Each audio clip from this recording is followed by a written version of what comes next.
خالص لله در عزت های آبرو های فضل های رحمت های محبت به خاطر خدا روز قیامت در زیر عرش خدای. برای همین عزیزا و برادرها یک سوره داریم در قرآن با نام قریش. همونی را از یاد میدونیم. لإیلاف،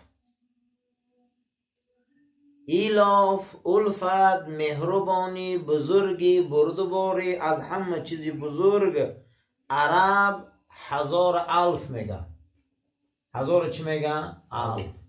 یعنی که 3 نال پسی هم میبیا تا در پیش او یک نباشه یگان معنی نداره 3 نال. یعنی که پایتخت دولت اریتمتیک 1000 بوده. خداوند نمیره میگه لإیلاف. الله جل و علا شأنه برای ما میگه شما میخوای که صاحب الوف و مهربانی و لطفت الهی شوی، شما میخوای که 1000 شوی، همین 3 تنالا چی 1000 میکنه؟ یک. بیا بنده یک تا شویم 1000 شوی. ما هیچی نیستیم، ما نولیم. لإیلاف قریش. ای قریشیا، این عزت، این راهبری کعبه و در بین قبیله ها آبروی شما و آستانداری کعبه بودنتان، در فصل تیرما و در فصل ها تجارتتان، همه این بزرگی هاتان دانه که همه این از پیش همو یگانه. هیچ محل نگو تجارتم خوبه، زراعتم خوبه، هیچ محل نگو من اینو آنم، تا او یگانه برایت نتیت هیچ نیست، همون نولی. لإیلاف قریش. خداوند قریش برای ما الفت و مهربانی و بزرگی را در قریش دادن می بیاره. در بین قبایل عرب آبرو و عزت داشتن. همون فعل رفتار قریش امروز در مردم ما در بهار می بیا و در تیرمو میگرده میره. از او 5,500-6,000 کیلومتر کجا می بیا؟ برای چی می بیا؟ در یک سرزمین می بیا که نه اولاد شاید نه اجداد شاید پاپوشی نداشتن، پوشاکه نداشتن، خراکه نداشتن، خانه نداشتن، همه چی رو صاحب شدن. شما میگه شما بنده یگانه نمیشه، شما نال بده، میگه من کردم تون 1000. لإیلاف قریش.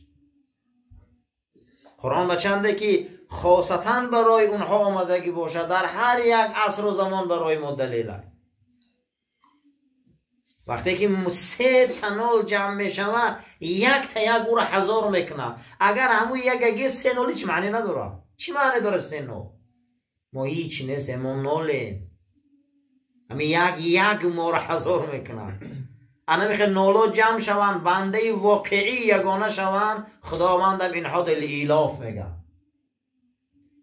این الفته پایتخته که او سر تا پا او پایتخت دولت یگانگی یک تا پرستی یک دیلی مهربانی عطوفت مهربانی یک دیگر احترام کردن دین خدا همینه. قسم و خدا اگر انگوشت من راست کنم همین دانه دانه انگوشت من میشکنن. اگر ایخه کنم میشکنن، ایخه کنم میشکنن. اگر ایره من جمع کنم کسی شکستن نمیتونه. انا میره عطوفت و الفت میگم. یا جمع شوی میگم. وقتی که شما جمع شده میگه 1000 میشه. این همین عزیزا. لإیلاف قریش. قریشیا خدا برای شما مهربانی زیاد داد. رحلت الشتاء و صیف. این نبینه؟ همین ما رحلت میکنیم آخی. از اون منطقه میبینیم. من همین روز آمده 5,500 کیلومتر. شتاء و صیف. در تیرماه و در زمستان و در تابستان بازارهای را خدا آباد کردگی بود که بازارهای سیزانی بودن. اینها میزدن باره در همین بازارهای سیزانویشان یک ماه بازارشان سالانه را جمع کردن. خداوند میتیه در 3 ماه تابستان ما 1 سال خوراک مانه جمع میکنیم. الحمدلله.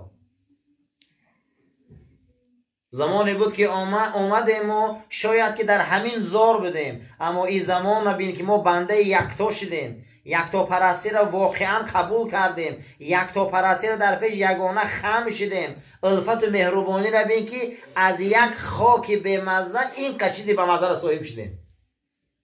اگر ما با بندگی را به جا بیاریم این سرزمین همش برای ما هست. این سرزمین همش برای ما هست. برای چی؟ برای که ما باید 1000 شویم، 1000 شویم.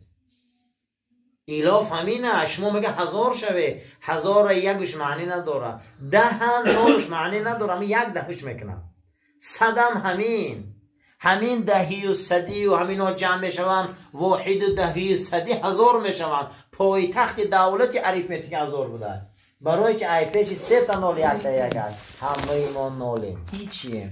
اگر بنده یگانه شویم، یگانه پرست شویم، یگانه را دوست داریم، قسم به خدا همه چیز تینده، گیرنده، سازنده، سوزنده را خدا را داریم، ما هم 1000 میشیم. این همیه. خیشتن را ترک و افغان خونده ای، خیشتن را ترک و افغان خونده ای، وای گویم هرچی بودی مانده ای. از علامه اقبال میگم این دروغه. این هندو بودن و افغان بودن و تاتار بودن. کسی میگه اشهد ان لا اله الا الله و ان محمد رسول الله، برادرمونه. تمام. برای ما ملت نیست آخی، ما امتیم. این ملت نمیوب تشکیل کردن. چی در کار ملت دادن؟ در اسلام کجایی ده که ملت باشه دینه؟ ما امتیم، فرق نداره. کسی کلمه شهادت میگه برادری ما. اسلام مرز نداره. میگه افسوس. بنابراین گفت علامه که این ترک گفتن، او را افغان گفتن، او را تاتار گفتن، او را این ما را جدا کردن، ما را پراکنده کردن. لیلاف قریش الافهم رحلت الشتاء و صیف. مهربانیش چی ای؟ 1000 بدن چی ای؟ عزت چی ای؟ آبرو چی ای؟ عطوفت چی ای؟ مقام چی ای؟ شما در این 2 فصل بازارا را آباد میکنه. از فصل بهار تا تیر ما ملت ما مثل مورچه جا را آباد میکنم. این خانه های بلند کی ساخت؟ قسم به خدا. این بیتان های بلند کی راست کرد؟ این کارهای سیاه را کی کرد؟ انمون ملتی که با وجود همین در این سرزمین با مسجد آورده. ما را 1000 میکنه خدا. ما این همیم. ما پروای هیچ کس نداریم. ما فقط یک جای پروا داریم که او خدا هست. تمام. برای ما چی در کار؟ خن و پوست و نجات و این و آن لازم نیست. برای ما الفت لازمه که ما 1000 شویم. الافهم رحلت الشتاء و صیف. این بازاراتون آباد شد، کرته هاتون نو شد، ماشینا نو شد، دکانا نو شد، نول بده 1000 شده. ای سیاست و ای قدرت و ای حیبتون انسان ها میلرزن. خدا میگه مردم قریش فلیعبدوا رب هذا البیت. اگه بیایی کعبه را صاحب شه، خم شوی پیشش داخل. یک کرمینه در تگ 25000 کلان کننده میکروسکوپ را میبینن. یک کرمینه، این کرمینه قدرت بشه و روزه نعره میزنه دنیا میلرزه. شب فرا میرسید. خداوند در قرآن داوود زلعید میگه. زلعید که حضرت داوود میدیدگی انسان راحت میکره فیگورشم. آهانه میگریف میگن که موم میکن. شب فرا میرسید میگه دست میبرداشت. خداوند در قرآن داوود اواب میگه. اواب یعنی هر چیزی را میدیده یادی خدا میکرده. تا روز میگه داوود گریه میکرد. حکومت خدا داشت میگه. نعره میزد میگه همون مشرکین، همون دوره امالیق، همون دوره آرامی ها و آشوری هایی که در اطراف بیت المقدس هم اصلا مشرک ها گرفتگی بدن، نعره میزد میگه در میدان هوششان میرفت. این نعره ها را، این زوری ها را، همون یک خدره کرمینه که در پشت پدری همون را کمیتیه. الافهم رحلت الشتاء و صیف. او الاف انمو ذات اخدت الهی میتیه.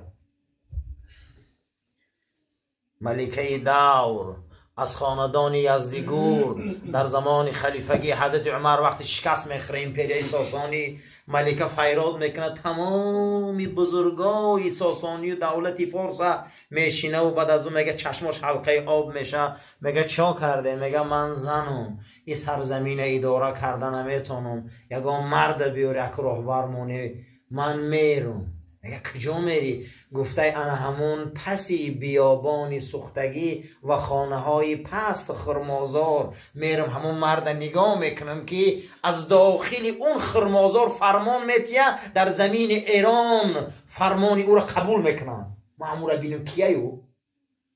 من همین خمیگم که من هیچ از گوش نمیکنده این که ما قدرتدار دنیاییم، ما 3000 و 5000 سال دولت داریم، اینو نو پیدا شده مسلمانو. من رو میگه خلیفه همه را بینم، میگن جیلکش 7 یا 11 تا پارگین داره و چون از مدینه گپ میزنه در زمین عراق و گوش میکنه، چون وای اوج نامه روی میکنه ما نگاه میکنیم، وقتی نامه خلیفه شون میبیایه امیران میخیزن رسمش که نامه خلیفه آمده، من همو را گوش کنم کیه او؟ انمو یک خطره آب خدا قدرت میتیه ای مدینه چین اداره میکنه. یک امیر تیمور خودش طاقه از داخل شهر سبز وینگریا را اداره میکرده، وینگریا را اداره میکنه. اینا الفت میگن، اینا خدادادی میگن. ما در جهان اسلام آدمایی داریم نه اکادمی خوندن، نه اینستیتوت خوندن، نه اونیورسیته خوندن، هیچ نخوندن، اما یک صحبت اونها انسانهای آهن ملایم میکنه، انسانهای کرخت بیدار میکنه، قلبهای رمیده را جمع میکنه. اینها را اولیای خدا میگن. در زمین ما بود ایشون در صحبت اونها رمیده ها رام میشدن، دیوانه ها به هوشیاری می اومدن، یا ایشون شیخ الهی یک نفرایی بودن که صحبتاشون برابر پاچه های دور قیمت داشت. اینو میگن درگاه خدا. در سه جا سخت خم شوی سخت بلندت میکنه. میگه یکم در دل شب در پیش خدا، سخت خط زمین در پرتو سخت بلندت میکنه. دویم گفته در پیش سنت رسول. سیوم گفته در پیش پدر مادر. سخت زن خطه همین قد توپ در زمین سخت زنه سخت بلند میخیزه، سخت پرتو دمی رفته خطه. افسوس نماز تهجد پیغمبر دا واجب ما دا سنت مرده میشیم خواب میشم میشه و تهجد نداریم.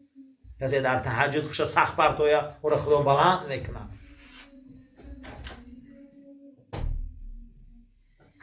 در اسلام وادی هست، میگه در علم اخلاقیات وادی فرض، وادی هست وادی نفل. وادی فرض اینه به قریبی ماه شریف رمضان آمده است.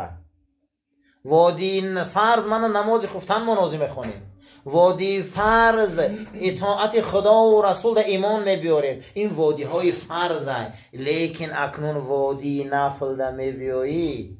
حدیث گوهرباری قدسی رسول اکرمه، حدیث قدسی خدا با رسولش گپ میزنه. بندم وقتی وادی نفل میبیا، وقتی روزه دوشنبه و پنجشنبه میگیره، کارای زیاتی در داخل شریعت میکنه، مثل نمازهای شب میخیزه میخونه، مثل نمازهای تهجد شب میخونه، روز تا روز تقرب به سوی من میبیا با نفل. من چشم میشم برای او که او با او چشم منو میبینم، من چشم میشم با او چشم میبینم، من دست میشم با او دست میقپه، من پا میشم با او پا میروه، من قلبش میشم با او قلب تمنا میکنه. وادی نفل وادی بوده که آدم به پررگی خدایی میشه.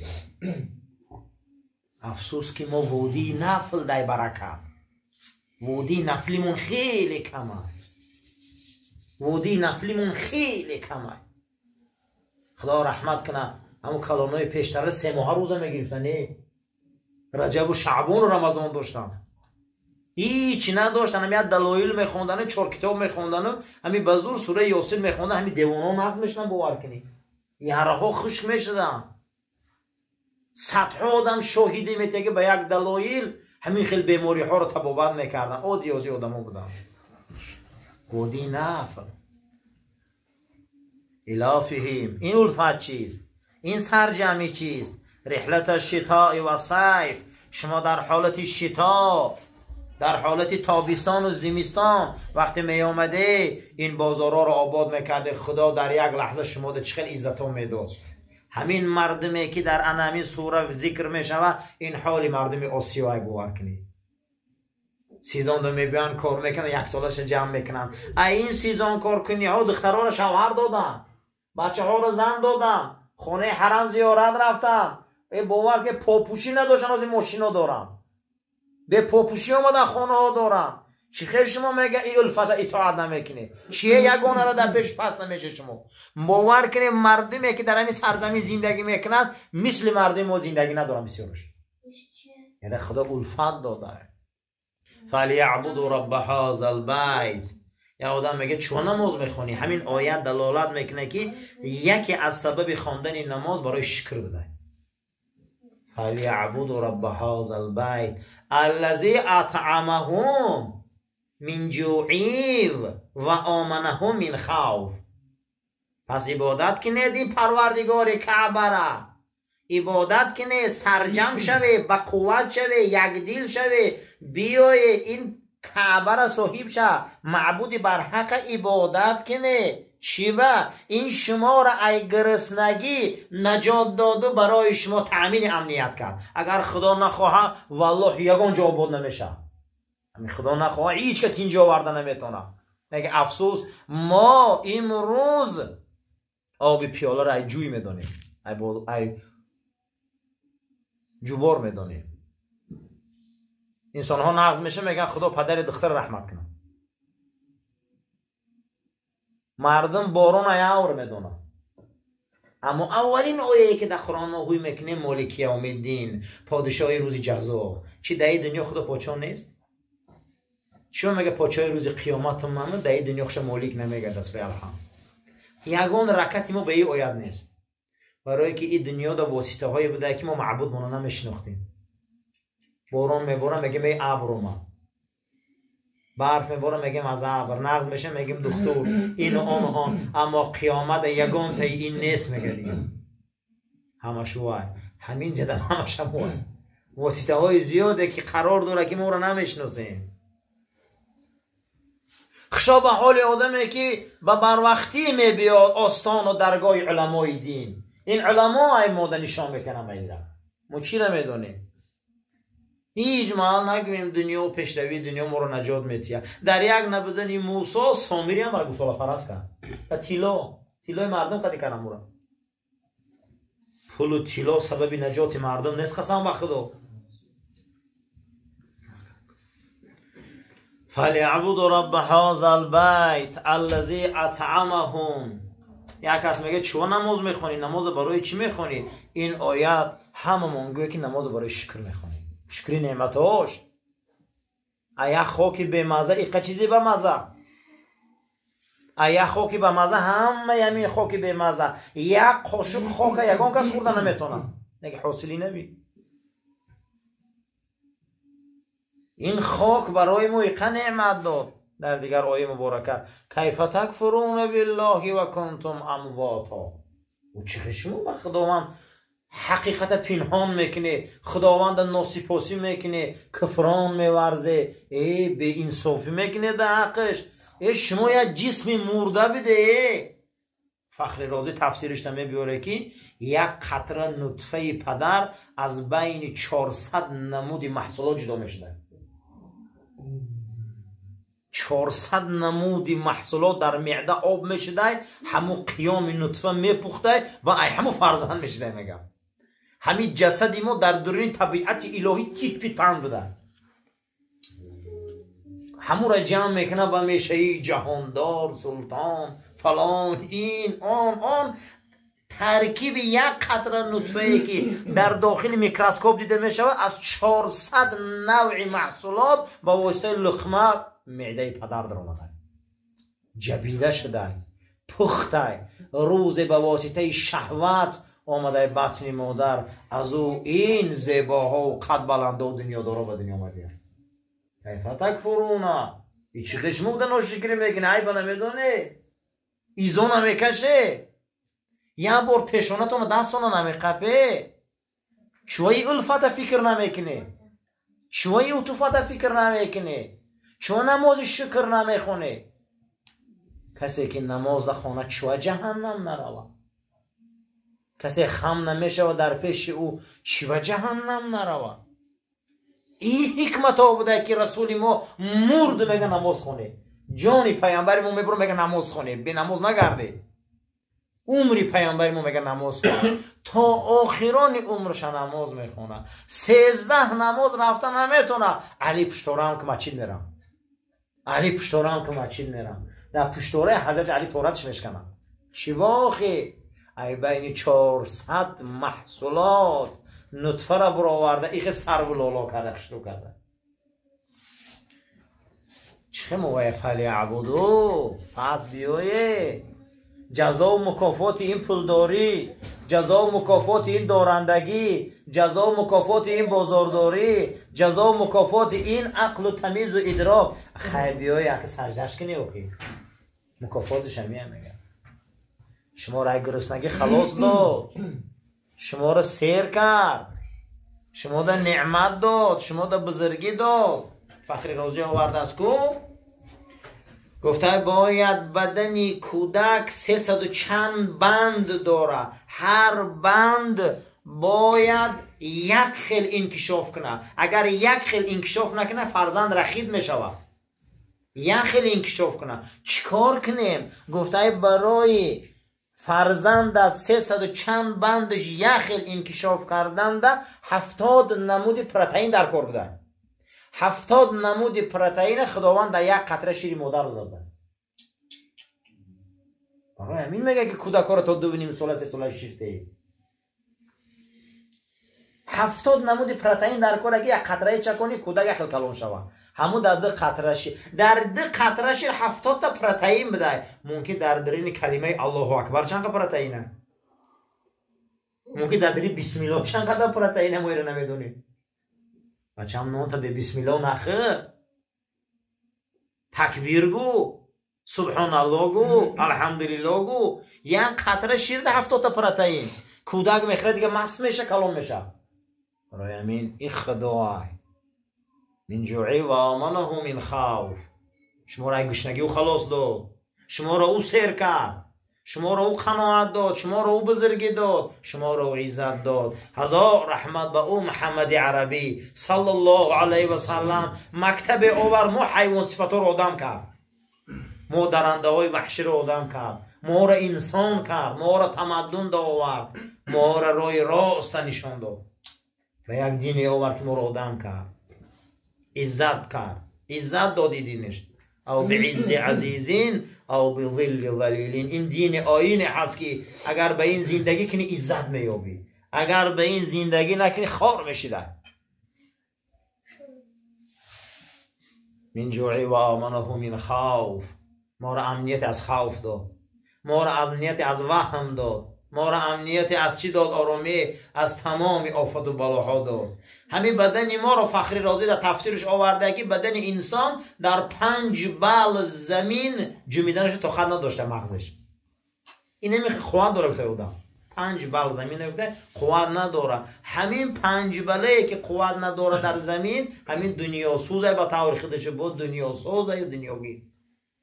5 بال زمین زمین جمازی ما تا خط کردن نمیتونیم، همون داد میگیم. انا همین ایلیک خام، انا همین ایلیک سبوک، انا همین قلبای وهم زده را نیروی ایمانی باوری با او قوی میکنه. چی سبب میشه که صحابه را میدان میبیاره؟ چی سبب میشه که صحابه را میگیره میبیاره زمین عراق و زمین شام هوی میکنه؟ چی سبب میشه که او صحابه میبیا حضرت جابر ابن عبدالله انصاری میبیا در قطارگاه‌های هرات خواب میشوه؟ چی سبب میشوه که شاه زنده مسعود ابن عباس 16 سال داره، آب پر میکنه و جسد مبارک رسول الله آب میریزه روزی مردش، جسد پیامبر میشوه، میبیا در سمرقند ما اسلام میبیاره، در این همه غار میدرم میره میگن شاه زنده. حتی علما میگن که بزن میبیاید. چی میشه؟ این چی سببه که اونها از مدینه منوره جمع بیاین؟ چی سببه که صحابه میره و او برای اقیانوس دنیا زمینای این دنیزه را مسلمان میکنه؟ اونا چی میگن عزیزا؟ او را انا همین میگن، انا همون نیروی سبوکی کفک مانند خاک خداوند اراده میچه که اینها دین خدا را میبیرن میشن، اینو دین میبیرن، اینو مدرسه های عظیم دنیا میسازن. همگی از 140,000 صحابه که در اطراف رسول بوده، همگی 16,000 همون در بقیه دیگه همه همین میرون. صحابه خود دیگه در جنگای بحر، در کیپر و در بلقا و در گلگای گیبرالتر و در اوجا جانشان برمدن. چی سببه؟ اونها را این نیرو بلند میکنه که خیزه شما چیکار کنید؟ دین پیش بره. قسم به خدا هر که آدم خداوند غیرت دین نمیتیه. حضرت رومی در مثنویش داستان داره، داستان گربه و داستان شیر. و شیر قدی گربه و مخره و گربه پیش شیر میپرسه خوراک در دشت چیه؟ گفته هفته یک بار. چیه؟ گفته با مشکلات. گفته سید میکنیم. گفته خواب. گفته بالای زمین. کرپت. گفته باران و برف بیابان. طرف شیر گفته سه شکل. گربه پرسیده سه میگه و شیر جواب داده سه. گفته چو باشم تو اینقدر عذاب میکشی و پیش نمیترسی؟ گفته جای تو کجا؟ گفته بیخ صندلی خراکت. گفته نیمی گوش شف میخرده نیمی زپیش من میشه تاگه پوچه کشته خون فقط کرم پس پیش من میموله، لیکن من یک پیش میگم گردم او میشم. عزیزو انا صحابه بود میگه که در او بیابان عذاب کشید شیر بود، نعره میزد میگه دنیا میلرزید. داستانی هست که داستانی مرغ و مرغ هوایی. مرغ در قفس بود میگه دید، میگه عقاب در قفس دید که عقابا در اوج آسمان میپرن. اگر این فکر کنه اصلی همین اول ای آسمان بود، آورده به سبب دادن خوردن معیشت همین فربهشن که پریدن نمیتونن. موزه هم خیلیش نگیم دیگه، شکممون بلندشه زونمون نمیبینیم. اون صحابه همی میانش نایده های بود. این روز خود میگفت پگنه میگه بلند پرواز میکردم میپریدم. افسوس انا میخیل وزبینی ها قد دین ها وردم. ای کجا دیدن این خیل روحت را، ای کجا دیدن این خیل معیشت را. این جوعی و آمنه من خوف. با وجود همین قدر تنبلی و سستی با خداوند ما را هم سیر کرده. این نعمت بین هم با ما را ای ترس ای بدن من گرفته که ما را هرخی نمی ترس. من خشروعک شیشتیم پیش دنبالو ده ها دم این روز مرا جلب میکنه که عجینه غمون میترسونن شما که این روز مرا نمیترسونن شکر خوشیشتیم. خوف ما مقصد همینه. برای همین باید ما را همی شیرهای غرام باشیم، نه مثل یک گربه که پیشگانه او شویم. ما باید مثل شیر غرام باشیم. این همینه برادر غیرت اسلام. و معنی سوره لإیلاف الفت ما فخر رازی گفته الف شما نال بده یا یک شماره هزار کن، بنده یگانه شیم و هزار میشیم. قسم به خدا یگان چیز مثل یگانه پرستش بزرگ نیست. به همه درجه میرسیم.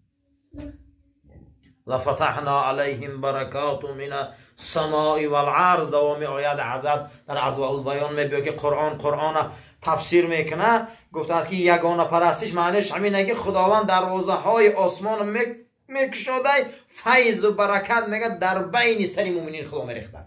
یگانه پرستی، از یکتا پرستی، بنده یکتا بودن، از یک جا امید کردن، از یک جا دعا خواستن، از یک جا دل بستن، بنده یک بودن. هزارها زولانه را شکست از غلامی خلاص من کرد رسول الله.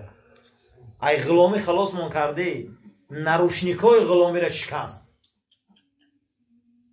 روزت خوردی غلام آزاد که، طلاق زیهار خوردی غلام آزاد که، یک کس کشتی غلام آزاد که، یک کس زدی غلام آزاد که، منو حقی کار کردی غلام آزاد که، حج این جنایت کردی همین غلام آزاد که، غلام آزاد که، غلام آزاد که. یعنی که نروشنیک شکست. ما غلام نیستیم، ما درگاه یک جدا غلامیم. برای همین شکر کنیم الحمدلله. این الفته، این لإیلافه، اون لإیلاف در او عصر آمد. این عصر در ما را خداوند همین نالا را حضور کردن. ما امروز بسیار حضوریم، ما امروز بلندیم، امروز ما مقام داریم. امرو ما عزت داریم، این فضل داریم. قسم به خدا همه این عزتش از یگانه پرستی هست. ما یگانه پرست نباشیم هیچ قیمت نداریم. برای همین من جوعی و آمنه من خوف نماز شکر بده. یا نماز نامش چی بده؟ شکر. چند نماز داریم ما در قرآن؟ چون نماز میخونی؟ خدا گفته موسی را که اقیم الصلاة، موسی نماز خون. گفته چوا؟ ولی ذکری من یاد میکنی. یا نماز برای چی بده؟ یاد خدا. یا نماز داشتن شکر بده. من در سوره لیلاف. یا نماز دیگر داشتن چی بده؟ ذکری من یاد میکنی. و من تو یاد میکنی، من دوست میدارم تو را موسی یادم که. یا نماز دیگر داریم که ما را از فحشا باز میداشتن. تنها عن الفحشا، از کارهای افلاس حرام. نمازی که بلاک میکرده یارم. چند نمودی نماز بده. یا نمازی داره که ما را پرواز میداده. وقتی که میخونی نماز با جامعه بیاری، همش جا با جا میکنی، بعد از او چیکار میکردی؟ سوی و پرواز میکردی. و یصعد الیه کلیم الطیب والعمل الصالح یرفعه. و سوی من میبیا اون کلمه های پاکی در این نماز. اون سبحان ربی العلا پیش من میبیا. اون سبحان ربی العظیم پیش من میبیا. الحمد قل هو الله پیش من میبیا. و العمل الصالح یرفعه. این عمل صالح نمازی که شما میخونی اینا رو میپرانه پیش من میبیاره. میگم این چخچق و صحبت اینا نمیرن پیش خدا، اما این نماز پیش خدا میرفتن، میپریدن. با وجودی پریدن این ما رو بالا میبرن. چند نمودی نماز قرآن. انده که از همون بحر یک قطره کم بود که بزرگا گفتیم سوره لیلاف سرسر گفتیم. بزرگیش همین که ما هیچ نیستیم. همون وقت ما کس میشیم از خسی میبرویم که پیش ایسته تنال یک باشه. یگونه پرست شدیم، یک تا پرست شدیم. و آخر دعوانا الحمد لله رب العالمین. اللهم ربنا تقبل منا انك انت السميع العليم وتب علينا انك انت الرؤوف الرحيم برحمتك يا ارحم الراحمين.